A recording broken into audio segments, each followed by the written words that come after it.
अगर आप एनआरआई हैं और सोच रहे हैं कि इंडिया में आपको कितनी कमाई पर टैक्स देना पड़ता है, तो ये वीडियो स्पेशली आपके लिए है। चाहे आपकी इनकम किराए से हो, एफडी से इंटरेस्ट मिल रहा हो या फिर प्रॉपर्टी और शेयर बेचकर पैसा आ रहा हो, हर चीज का टैक्स रूल अलग है।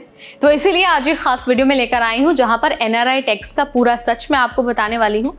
बताऊंगी कि ये जो टैक्सेशन सिस्टम है वो कैसे काम करता है और आपको किन बातों का ध्यान रखना चाहिए। Hi everybody, you watching NBT Tech Ed and I'm your host Neha Upadhyay. अब देखिए, भारत में ना एनआरआई को सिर्फ इंडिया में कमाई गई इनकम पर टैक्स देना होता है। मतलब अगर आपने इंडिया में रेंट कमाया, एफडी से इंटरेस्ट आया या फिर शेयर्स बेचे तो सिर्फ उस पर टैक्स देना है। विदेश में कमाई गई सैलरी या फिर इनकम पर इंडिया में टैक्स नहीं लगेगा। अब मान लीजिए आपकी इंडिया में कोई प्रॉपर्टी है और वो किराए पर दी हुई है, उस रेंट पर आपको टैक्स देना पड़ेगा, बिल्कुल वैसे ही जैसे एक रेजिडेंट देता है। मान लीजिए साल भर में आपको 6 लाख का किराया मिला तो स्टैंडर्ड 30% डिडक्शन के बाद टैक्सेबल इनकम 4.2 लाख हो गई। उस पर स्लैब के हिसाब से टैक्स लगेगा अगर टोटल इनकम 2.5 लाख से ज्यादा है तो। अब देखिए, अगर आपकी इनकम लो है तो बेसिक एग्जेम्पशन लिमिट यानी कि 2.5 लाख का आप फायदा ले सकते हैं। अब एनआरओ अकाउंट से मिलने वाला इंटरेस्ट भी टैक्सेबल होता है और इस पर 30% टीडीएस करता है। जी हाँ, 30%। रेजिडेंट के लिए एफडी पर 10% टीडीएस होता है, लेकिन एनआरआई के लिए ये टीडीएस 30% होता है। अगर आप इंडिया में कुछ भी इनकम अर्न कर रहे हैं, चाहे वो सेविंग्स अकाउंट का इंटरेस्ट हो या फिर एफडी, उस पर टैक्स लगेगा ही लगेगा।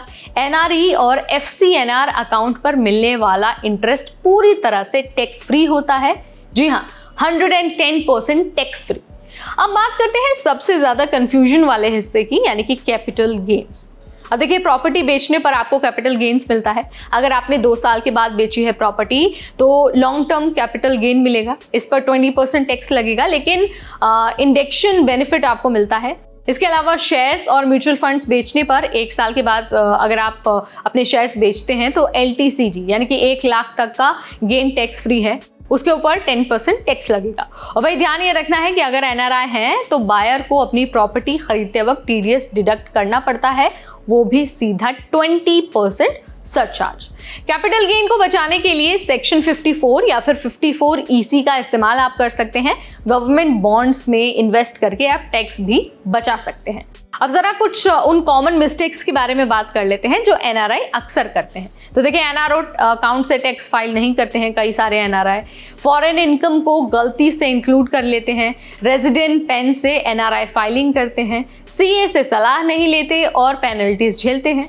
तो इन सबका सोल्यूशन क्या है? सोल्यूशन ये है कि एक सही सीए को पकड़िए, मतलब एक सही सीए से बात करिए जो एनआरआई केसेस को जानता हो।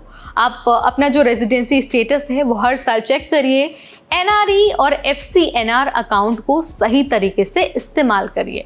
तो भाई, एनआरआई को इंडिया में टैक्स जरूर देना पड़ता है, लेकिन स्मार्ट प्लानिंग से आप बहुत कुछ बचा भी सकते हैं। अगर आपको ये वीडियो हेल्पफुल लगी है, नॉलेजेबल लगी है, तो इसे लाइक और शेयर करना बिल्कुल न भूलें। ऐसे अपडेट्स के लिए stay tune to NBT Tech Ed।